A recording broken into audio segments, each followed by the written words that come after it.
Hey, welcome back to the Touch MBA podcast. I am your host, Darren. So, do you guys want to know how to 3 times your chances to top ranked MBA programs? Well, if so, this is the episode for you. I brought on the co-founder of Vantage Point MBA Admissions Consulting, Melody Jones, and we walk through what she thinks are the most important ways you guys can differentiate yourselves from other applicants who also have strong stats, right? Strong GPAs, strong GMATs, strong work experiences. What I really loved about this conversation is not only can you kind of feel and sense Melody's passion for helping her clients, but also all the wonderful questions she asks to help her clients develop their most powerful positioning, their most powerful answers to who they are, what they want, and why. So I hope you enjoyed this episode, and I hope that it stimulates you guys and triggers some new thoughts and ideas of how you can best present yourselves, and hopefully encourage you all to do the hard work behind the scenes that makes for the great MBA application, right? So start early on this self-reflection process, because those insights could come at any time, early or later, as you work through your applications. Here at Touch MBA, we really try to help you with school selection, helping you guys figure out which schools best fit your goals well. So if you need help kind of figuring out which schools fit you best, where you would be competitive at, go head over to touchmba.com, and we'd be happy to help you out there for free. I hope you enjoy the episode. Let's get to it.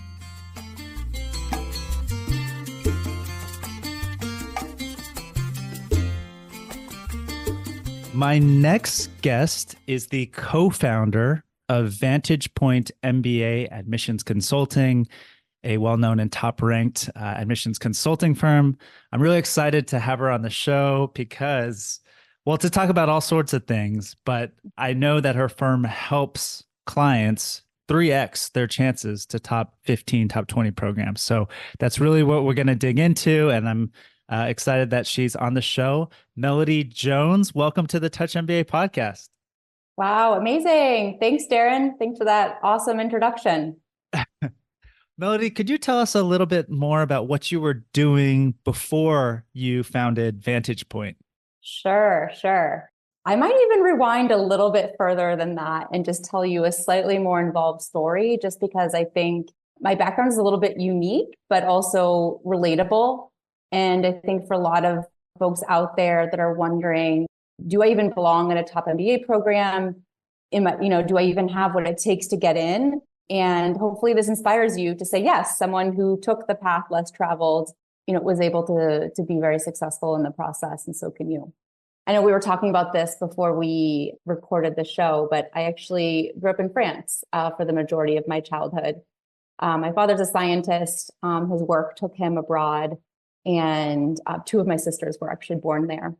But what was really interesting about growing up in a different country, different culture, was for me, it really laid the foundation for my fascination with people and why they think and act the way they do, right? Because I was always surrounded by people who were different than me, not only the language, but also thought differently and just had different standards of living and of thinking.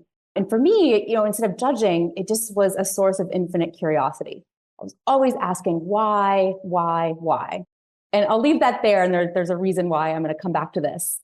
But I moved back to the States when I was 12 and actually graduated from high school in a teeny weeny little town in Western Virginia with absolutely no clue what I wanted to do. I was fortunate enough to get into a great college. I went to University of Virginia and chose to major in business, not because I had some great inspiration, but really because it seemed practical. And honestly, it was just one of the most competitive majors, and I just got caught up in the hype and was like, all right, let's do this. But that's really where I actually discovered marketing. And that really brought me back to sort of this, in my experience, magical intersection of human behavior and business and the numbers. And so that was really what I focused on. I concentrated in marketing in undergrad, But when it came time for recruiting, I had a rude awakening and realized that marketing jobs right out of undergrad pay absolutely nothing. And this was back in 2005. I had student loans. Everyone was going into finance and making a lot of money doing it. So off I went with the masses and went into the traditional investment banking career path. But then 2008 happened. And my world sort of shattered when my employer, which was Wachovia, was actually one of the first banks that failed during the financial crisis. And this, shiny, glittery world of excitement and work hard, play hard, all of that came crashing down. And it brought out the worst in a lot of my bosses and the people that I was surrounded with every single day at work. And that was really a wake-up call for me to take a step back and say, okay, is this really what I want for my career in the long term? Am I really on a path that feels aligned with where I am at my best and also surrounded by people that I'm truly inspired to be like? And I just kept coming back to marketing. But I knew that at this point, I'd sort of, I'd had 5 years in finance, I kind of pigeonholed myself a little bit. At least that was my, 26, 27-year-old mindset. And I felt that getting out of finance and getting a good marketing role was going to be basically impossible without some sort of springboard or pivot point. And that's really where the MBA came in for me. So decided to apply to business school, started studying for the GMAT, and then at the advice of a friend, I hired an admissions consultant. I didn't even know that was a thing. I didn't even know that was something I was supposed to do. But my friend, who actually was a coworker who had gone to business school and was a post-MBA hire, told me, listen, it's going to make a big difference. You need to do this. It's expensive, but totally worth it. And she couldn't have been more right. I mean, seriously, what a difference my consultant made in my application. I truly don't believe that I would have had the success I had without him. And that's really because the application process was hard. I had no idea what I was doing. I felt like I was sort of feeling around in the dark with a blindfold on. And what he really did was offer that beacon of light, but also push me way further than I would have gone on my own until I'd, taken my application materials to that absolute possible limit of perfection, right? Whatever that meant for me. And I guess it worked because I was accepted to my top choice program. I had a dream of moving to New York. I was living in North Carolina at the time. So dream of moving to New York. I wanted to go to Columbia Business School. And so that's what I did. And I actually ended up landing the exact internship and job that I wrote about in my applications. Wow. Which was kind of wild. I like to see I manifested that, but not really. It was a lot of hard work. And that was working at L'Oreal on a global brand, right? Living out that dream of marketing and marketing a brand and products that touch the lives of so many people, not just in the US, but around the world. But once again, reality came knocking. I was living in New York City on a brand manager salary. I'm pretty sure I was probably the only one of my classmates that took a pay cut post-MBA. And I just wanted some extra income. And so I actually reached out to the firm that I had hired when I was applying to business school and just asked if there's an opportunity for me to work with them part-time. I liked the flexibility that admissions consulting work offered. And I realized that my clients were probably also all going to be working full-time jobs. And so I could work with them in the evenings and on the weekends. So they took a chance on me and I just fell in love with the work instantly. It allowed me to connect with other people who are facing similar challenges and uncertainties that I did. And I was able to be that person that helped them come out on the other side and be successful. And that's a blessing, but it's also like such a magical, empowering experience. And I guess I like to say the rest is history. At that point, I was hooked and there was no going back. Wow. So how long have you been in the industry, including your part-time work? Yeah. So 10 years this year. 10 years. Yeah. And why did you decide to start your own firm? Yeah. No, great question. So I'd been working, with this other firm part-time for a couple of years when another admissions consultant, who actually happened to also be a close personal friend of mine, approached me with the idea of launching out on our own. And it was really fortuitous because it was something that had been kind of percolating in the back of my mind, but I was like, I don't know, I'm not really an entrepreneur. I really want to kind of give this L'Oreal thing my full attention and give it the best shot I can. I don't know if I can do that and try to start a company. But ultimately, it kind of was a no-brainer. I probably was always going to say yes and just gave myself reasons and excuses not to initially. But, and the reason for that is that I loved what I was doing, but as I gained more experience, right, and just gained those reps, I really started to develop my own consulting style and approach, of course. And I realized it was increasingly divergent from the firm that I was working with. Found myself kind of creating my own resources for clients and kind of deviating from the path that had been laid out for me. And so that's when I knew that, okay, this is probably the right time to take what I've learned, take this great experience, take the relationships I've built, of course, too, and start our own practice. So that was the origin. So, as someone who has kind of helped people as well as an admissions consultant, I'd love to hear how you guys try to differentiate yourselves, because there's lots of other great admissions consulting consultants Absolutely. and consulting Yeah, companies, right? 100%. So what do you think your difference is? Yeah, it's such an important question because I would say the admissions consulting landscape is even more crowded and competitive than it was when we launched back in 2016. But I think for us, what it really comes back to time and time again, and this is today what I'm still extremely passionate about, is, that I believe that a human-led approach, right, a person-led approach is just far more effective than having an application-centered approach in the admissions process. And what I mean by that is instead of diving straight into the tactics, right, where will you apply? Who are you going to select for your recommenders? What are you going to write about in your essays, right? And starting to check down that to-do list, right, in a very project managey kind of way. We start with the person, get to know them, and first help them discover and understand their goals, what got them there, and then, of course, how an MBA will help them achieve them. And only once they have that foundation can we then apply that to the mold, which is the individual MBA applications and the application process overall. And what I've seen time and again is it doesn't only make stronger applicants, but it actually makes better prepared students, right? Because they've done MBA students, they've done the work, they know exactly what they want to go after. So when they arrive on campus on day one, they're not like, okay, so let me really figure out why I'm here and what I want to do and what I'm interested in. They've already done that work ahead of time and they can hit the ground running. Absolutely. And you guys focus on the top 15, 20 schools in the world? Yep, that's right. That's right. So I would say the majority of our clients are really applying to the top 10 in the US and in Europe. But yes, as a sort of overall universe, we focus on the top 20 programs. That's really our sweet spot. And that's the experience that our team has across the board. Okay. Well, I really want to, bring in some concrete examples, right? To discuss how you do this human-led approach.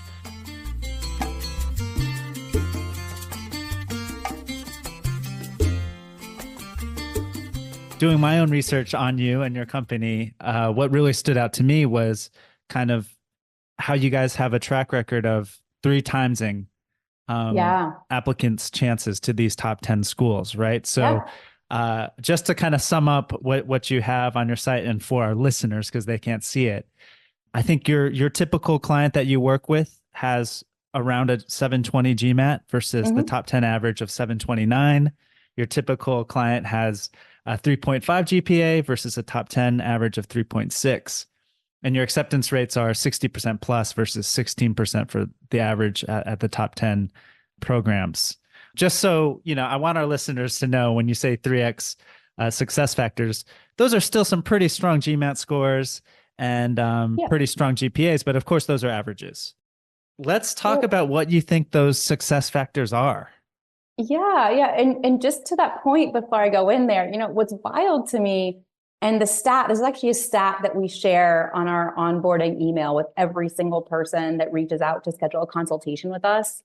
And that stat is that 75 to 80% of the applications that the top MBA programs receive are qualified on paper, right? That means that those are people that meet the prerequisites that are within the range for the GMAT and GPA, right? They check all the boxes on the surface. And when you think about the size of that applicant pool, right, and the number of people that are actually going to get accepted, it's really about way more than just bringing it on the academic side and on the stats side, right? You got to bring the full package. And that's really the sort of the genesis, right? And the secret sauce, if you will, for the 3x success that we experience and what really drives our process. So let's get into it. What do you Cool. think, like, if you were to take a step back? Well, let me first ask you this. Why the name Vantage Point? Ah, There's always an yes. origin story with these names, I right? I have mine, know. and I'm sure you have yours. No, absolutely. I think, we spent a lot, like way, way more time than we probably should have trying to find the perfect name for this company. And I think ultimately for us, it was really about kind of being up on that mountain, right? We've scaled the mountain already, and we have the benefit of the vantage point from the top, looking down, helping you succeed in the journey that we had just gone through. And it successfully helped other people go through as well. So it's really about sort of gaining from our perspective, gaining from our Hmm. experience. We have a vantage point that we've learned and earned, and we want to share that with you to help you experience the same success. Love that. Love Yeah. that. Okay, so yeah, what do you think is the biggest factor, one way that applicants can differentiate themselves outside of their stats? Yeah. Yeah. It's funny. You mentioned on your excellent advice for living episode that we were talking about before we hit record on the show and you said the most successful applicants are the ones who know what they want.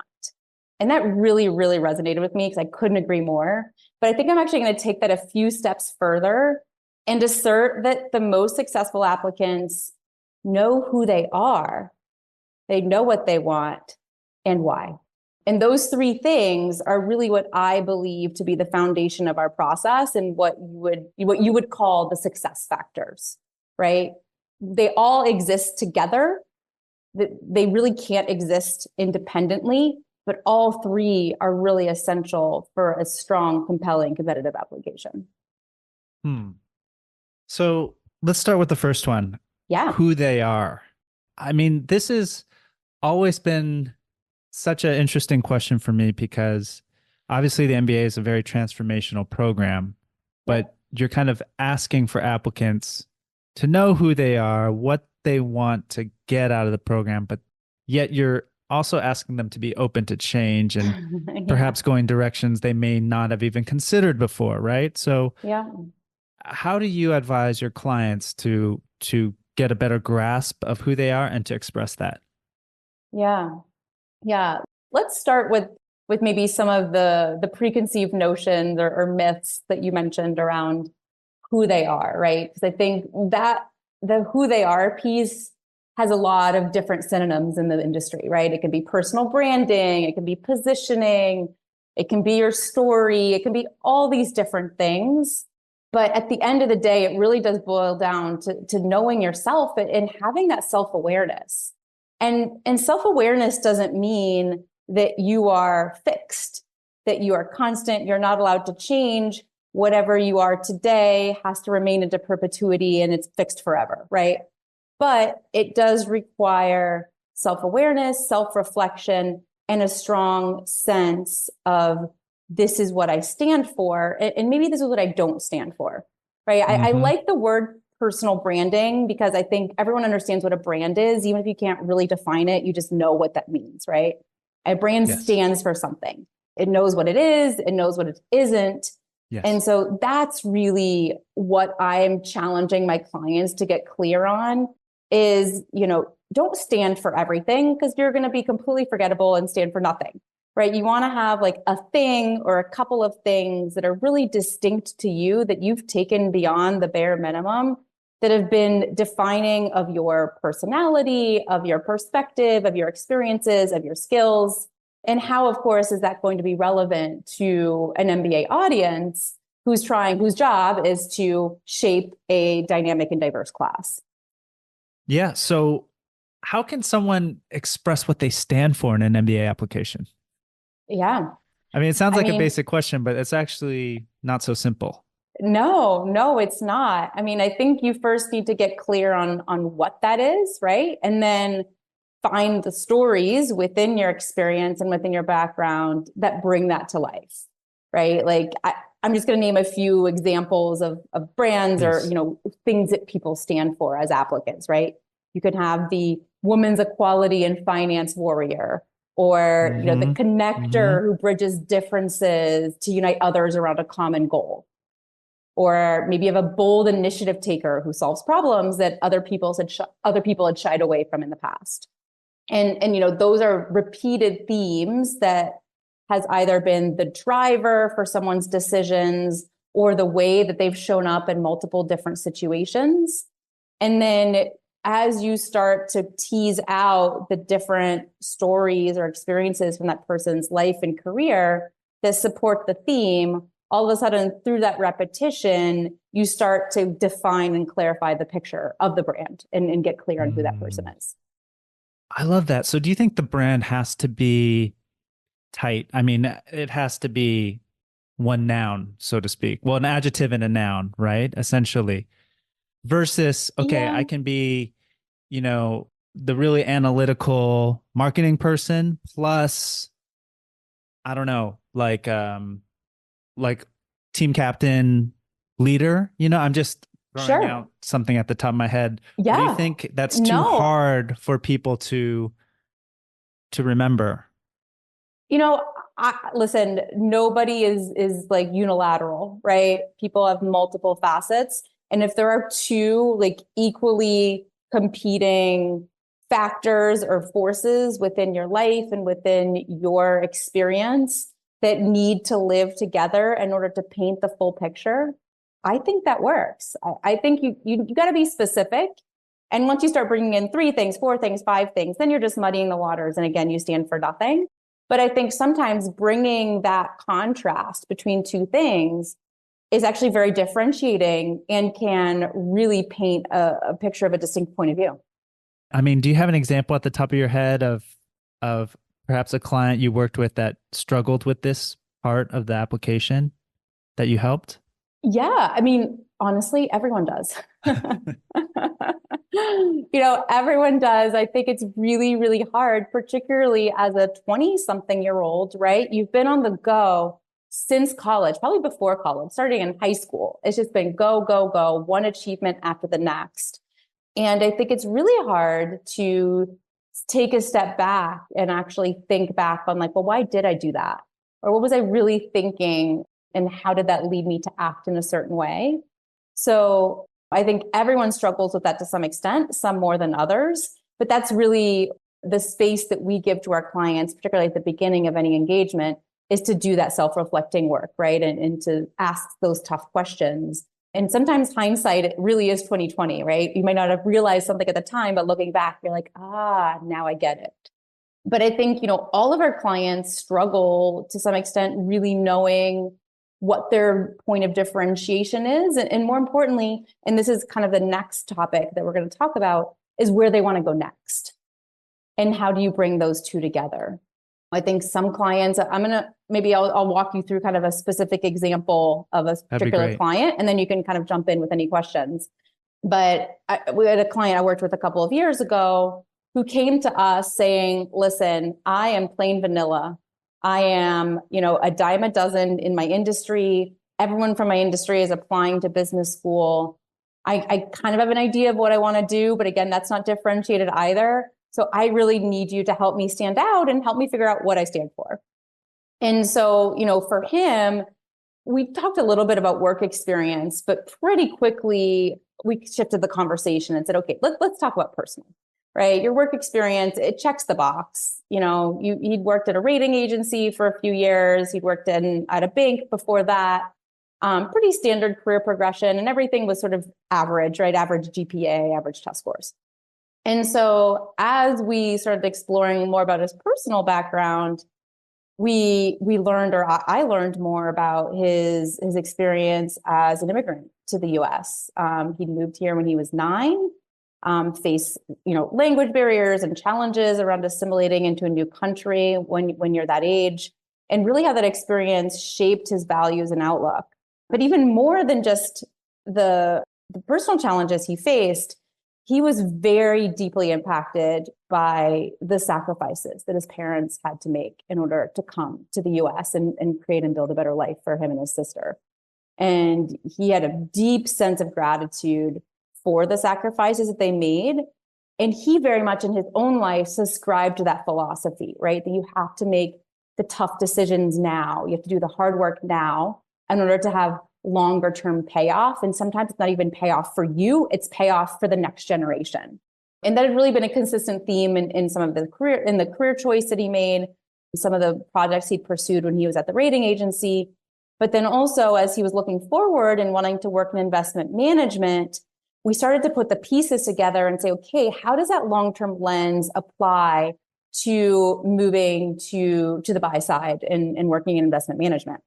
And so he realized that, actually focusing on ESG investing, which is environmental, social governance investing, would allow him to marry those professional interests and his values and bring that together. And so that's really where he shaped out his goals essay. For example, applying to Columbia, they have that 500-word, tell me about your career goals essay. And he spent a lot of time setting the stage and talking about his experience with his family and how those values shaped that career decision, like I talked about earlier, and then ultimately how that was informing his outlook going forward. I love that. Thanks for sharing that example. Yeah. How long are those conversations you had with this client? Like, oh man, I'm just trying to get an idea, just so our listeners can know, like, the process. Yeah. Yeah. I mean, hours. And it wasn't all at once, right?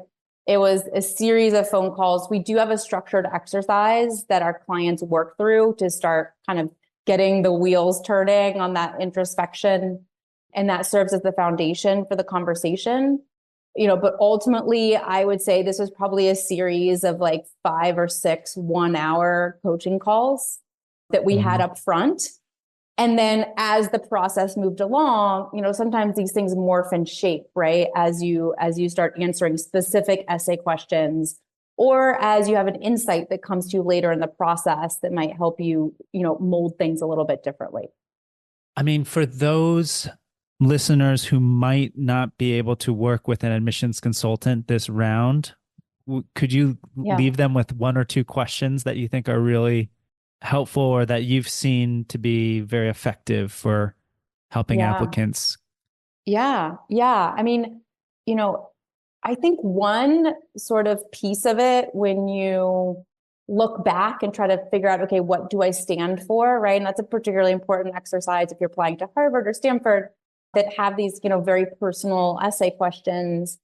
An exercise that we always go through with our clients is having them take an inventory and make a list of all of the most like impactful, influential, and kind of inflection points in their life. And all starting from the very beginning, right? Like moved to France when I was 5, and then moved back to the US when I was 12, moved from X to Y, whatever those situations are, right? Like my parents split up and I had to move, etc. All of those key inflection points. And then look back and try to determine what are some of the themes or common threads that are tying these experiences together. And that will help you. And ultimately you're going to pick one, maybe you're going to pick 1 or 2, but starting broad and narrowing down and trying to find the commonalities is a really important exercise to help you get that specificity on the what first before you dive into the why. So that's one. But I think the other question that I always ask my clients that I absolutely love, and this is more related to sort of the post-MBA goals and vision development, is who do you want to be a hero to? Love that. Who do you want to be a hero to? Because that really, even when someone comes back to me and says, I want to work in management consulting, like, okay, great. That is a step, but that's not a goal. And so really thinking about, okay, but who will you be serving, right? What is the impact you want to have? Once you start asking those follow-up questions, then you're turning a tactical step into a vision. I have some thoughts on both those questions. Like the second one I really love because it helps the applicant kind of step out of themselves right? For a Right. second. It's very Right. easy when you're applying for an MBA. It's like it's all about you. I mean, Yeah. you're the one who's going to be paying this huge tuition fee, and you're the one who's going to be moving Yeah. across the world, and you're the one who's taking the career risks, of course, Yeah. right? But Yeah. I think that question of who you want to be a hero to, who do you want to serve, or which problems really concern you, which populations do you want to serve? That's the way I would Yep. phrase it, but I actually like how you make it much more personal. Like who do you want to Hmm. be a hero to is much more personal. I think Yep. that's a great question. And then with the inflection points, I found that oftentimes it is like the move to a new country or maybe a new company, but sometimes for me, I feel the inflection points can be from maybe smaller events, like maybe it's 100%. something a lecturer said, or Yep. some guy working in your house, something happens Yeah. with that guy. I don't know. I Yeah. mean, it's just Yeah. it could be little things that lead to aha Yeah. moments. So You lost that championship game, or, something that, was emotionally charged. exactly. Yep. Exactly. Yeah, because that's where I was getting at, because I think Yep. that to me is what transfers in your stories when you're both telling them in 100%. person and when you're writing them, is that emotion. And that Yeah. is what's going to spread to your reader, to your listener, right? To who's Yeah. interviewing you. So Yeah. I I think mean, those are awesome questions. Like, totally. so in terms of what they want to do, in terms of their goals, I Yeah. have a few more specific questions I'd like to ask. Okay. So one is, like, how specific do you guys recommend your clients get with those post MBA goals? Is it kind of, okay, this is what I want to do right after business school, and this is what I want to do 5, 10 years down the road? Is it more directional and vague than that?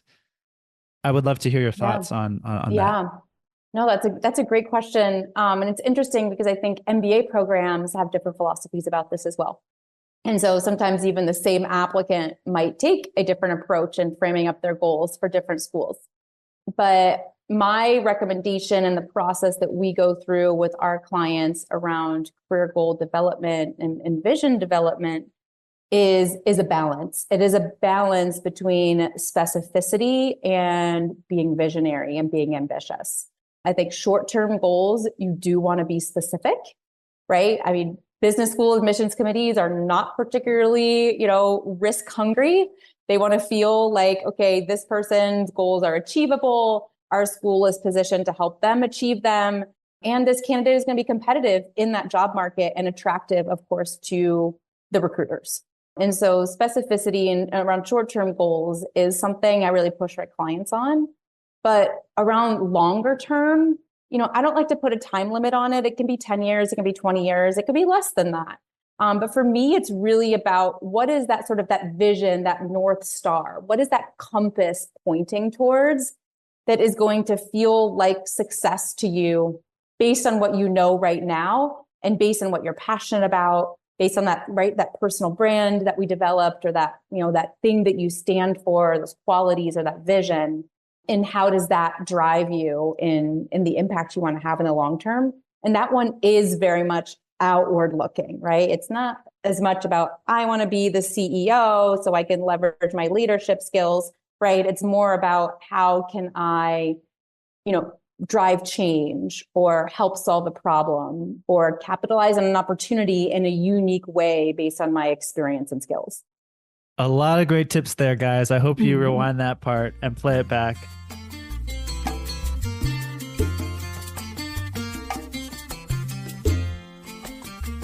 On the school specific aspect, how you think some business schools are looking for slightly different things. Because I know you guys, a big part of your process is putting your clients in touch with students, recent alumni, people that have worked at those schools. Yep. Do you think it's really a big factor? I mean, frankly, like if you have those things you just mentioned, like the North Star, the concrete short-term goals, and I'm applying to Harvard, I'm applying to Duke, I'm applying to MIT. Like, do I really need to I mean, aside from the offerings these schools have, right, and how that matches those things, do you think there's things that applicants really need to do specifically for those schools? I don't, I mean, I think your goals are what they are, right? Like, I don't recommend customizing your goals. Like one school, oh, I want to be an entrepreneur. And then the other school, like, I want to be a management consultant, right? That is just a recipe for disaster. But I do think the amount of real estate that your goals take up in your overall application and how much they're an emphasis in your story and in your application materials, once again, very much does depend on the school and what sort of their outlook and approaches to the admissions process, but more importantly, how they're thinking about prospective students and their post MBA goals. And I'll actually kind of give you an example of what I Please. mean for the three Yeah, schools you mentioned. So that'd be great. I would say of the three schools, like Columbia is absolutely the most pragmatic around career goals. I mean, they have an entire 500-word essay dedicated to describing your post MBA goals in detail. Like, to say they care about your goals and how you've thought about it would be an understatement. And they really want to see it's not just about the what, right? It's about the why and what do you want to accomplish and how does that play out in 3 to 5 years and in the long term, right? And so, that is very important for CBS. And when I do rejected application analyses for CBS, for applicants that otherwise, don't have any glaring issues like GPA or GMAT or anything like that, it's because their career goals were way too vague or they weren't able to articulate a clear fit for CBS. So CBS, I would say absolutely you want to be as specific using example companies, example title names, right? Like down to that level of detail. MIT Sloan is it's a very different application, right? It's much, much, much shorter. You have that cover letter and that 1-minute video as part of the initial application. And Sloan admissions committee or admissions reps have actually stated time and again during their info sessions and in any of their communications that they're actually not that concerned about what an applicant wants to do post MBA because they feel like that person's goals are going to change anyways. So they're much more focused on the who you are part of kind of that 3-point success factor that we talked about. They want to know kind of historically, how have you proven yourself to be a fit for our program? And maybe a teeny weeny little bit about, okay, how is our program going to help you achieve your goals? But that's really not what we're focused on here. HBS, yeah, I would put somewhere in the middle. A lot of times my clients are not talking about their career goals in that main HBS essay, but you still want to somewhere in your application, whether it's in the application short answer or wherever it might fit elsewhere, to touch on what your vision is for your career longer term. And that one, it's very much around, what is your vision for yourself as a leader? That's how I always frame it. And that's just because of HBS's emphasis on leadership, right? And viewing themselves as the premier educator of game-changing business leaders in the world. Wow. I mean, that's a whole nother podcast talking about what you guys learned from people who didn't get into those programs, which I think is fascinating and which you might not want to share. But I think that's like, my ears perked up right away when you said that. Do you think like Harvard and Stanford are just harder to get into than the others? 100%. I mean, because of the numbers, right? I mean, yep. What else is there Absolutely. to say, right? I mean, yes, 100%. But it's also because those essays challenge applicants to do the hardest thing. Honestly, writing the GMAT is probably way easier than sitting down and writing about what matters most to you and why. I think 100% of applicants would agree with that. And doing that well is tough. And I think sometimes people, just can't get there, or maybe they misunderstood the assignment, or even, of course, sometimes people that did write great essays ultimately don't check the boxes in the other areas, Yeah. Well, let me ask you about one more school, Stanford. Like, what do you think they're looking for? Ooh.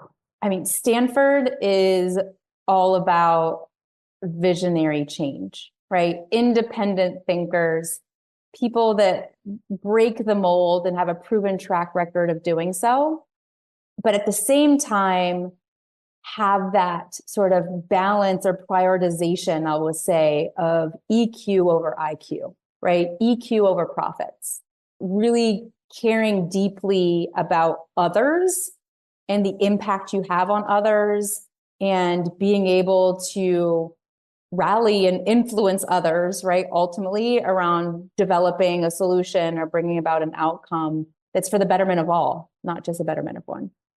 Do you guys have these resources on your website about what each school is kind of looking for? Or is this all in your head? Well, a little bit of, it's funny. A lot of it is in my head. We do have proprietary school guides that we share with our clients exclusively, but I'm actually in the process right now of building out school level resource pages on our website where folks can go and sort of get the download of everything they need to know for each school's application process and things like that. It's been sort of a long time in the making, but we hope to have that live later this year. Great. Yeah. So I'll definitely link to your site, of course, so that our listeners can learn more. Great. With one more question on the goals. So your short-term goals, and I completely agree, should be concrete and specific.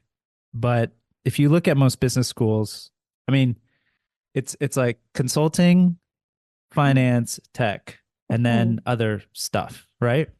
Yep. And I'm wondering if you can share, well, it's kind of a two-part question. The first is like, what if I just want to be a management consultant or an investment banker or I don't know, product manager, right? For a tech company. So probably very popular choices, but it's just like, well, everyone else is doing that too. So I have a question. Well, let's start there and then I'll ask my second one after. Yeah, no, absolutely. Because you did that, right? I mean, in a way. Well, I guess no. No, not the consulting, but you know, a lot of applicants, I put applicants in two buckets, right? One where their kind of immediate post MBA goal is basically putting themselves on that kind of straight shot ladder to where they want to go ultimately, right? So that would be the person that's like, I want to join like an MBB consulting firm, McKinsey, Bain, BCG, and I see myself as a lifer, right? Like I want to be a lifelong consultant and, you know, end up as a partner or whatever. And then you have the other folks that are saying, you know, my long-term vision is this, but it's not really realistic for me to expect to do this right after business school. And so I view, you know, consulting, banking, whatever, as like an intermediary step that's going to give me the experience, the network, the skills, the credibility, whatever, to actually achieve that longer term goal. And either one is fair game. I think no matter which path you're carving out for yourself, what it really comes down to is the why, right? If you tell me I want to, you know, join a consulting firm and I want to stay for the rest of my career, okay, let's talk about that. Like, what does that look like? What is exciting to you about that? Going back to my question, right? Who do you want to be a hero to? Is it about, you know, what problems do you think that consultants uniquely solve? You know, which client base do you want to serve? What is really driving you behind this mission? And really bringing it to life that way. So the story isn't really the what, the story is really the why and what you actually hope to do once you've landed in that position. I love that. I know our time is running short, so I'll just ask one more question, which is, what do you wish more MBA applicants knew or would know about the process to help them improve their chances? I mean, we should have another hour for that question. But no, I think, you know, I'll leave sort of two pieces of advice here. You know, I think number one is just start early, give yourself time, don't procrastinate. It's funny, I was on a client call yesterday and we're on like draft 4 of her Stanford essays right now. And she told me, she's like, you know, when we had the intro call and you told me that maybe we could even go up to like 14 or 15 drafts of my essay, I didn't believe you, but now I understand. And so the process is iterative. And those insights are not like a giant light bulb moment that comes crashing down at you on one moment and the rest is just smooth sailing. It happens in these like micro moments along the way. And sometimes not when you're sitting at your computer staring at that blank screen, but maybe when you're, you know, out on a jog or walking your dog or, you know, whatever those kind of off moments can be, and giving yourself the space to have those insights and to come back to the application process with fresh perspective every time is going to result in better materials. And you just need time for that. You can't just bang it out in a weekend because that's all you've got. Not that you can't, but it will be very difficult and you'll probably be missing things. I think the other piece of advice I would say is just when you sit down to write, I know that applicants are so focused on like, I want to showcase my leadership. I want to showcase my impact. I want to show the play-by-play of what I did and all the amazing things that I accomplished and my analytical prowess, et cetera. But really the why is way more important than the what. And so getting comfortable writing by showing what you were thinking, showing what you were feeling, and really like drawing that cause and effect connection in your writing and in your stories is not only makes for a better essay, but helps you be more memorable and relatable as an applicant, and ultimately helps the AdCom picture you as a member of their community and a member of their class. And with differentiation being such an important part of the admissions game, you're really setting yourself up to win in that paradigm. Wow, 2 great tips. Melody, thank you so much for just sharing all those great questions that our audience can really think about, and all those examples to help them as well. I really appreciate it. You guys can find Melody at Vantage Point MBA Admissions Consulting. I'll link to her consulting firm in the show notes. So thank you so much, Melody. I really appreciate it. Thank you so much for having me. This is a pleasure. My favorite topic to talk about. So thank you again so much. Yeah. All right. Thank you. Thanks for listening to the Touch MBA podcast. Remember, you can get free school selection help and a profile review at touchmba.com. You can also follow us on LinkedIn and Twitter. Just search for Touch MBA.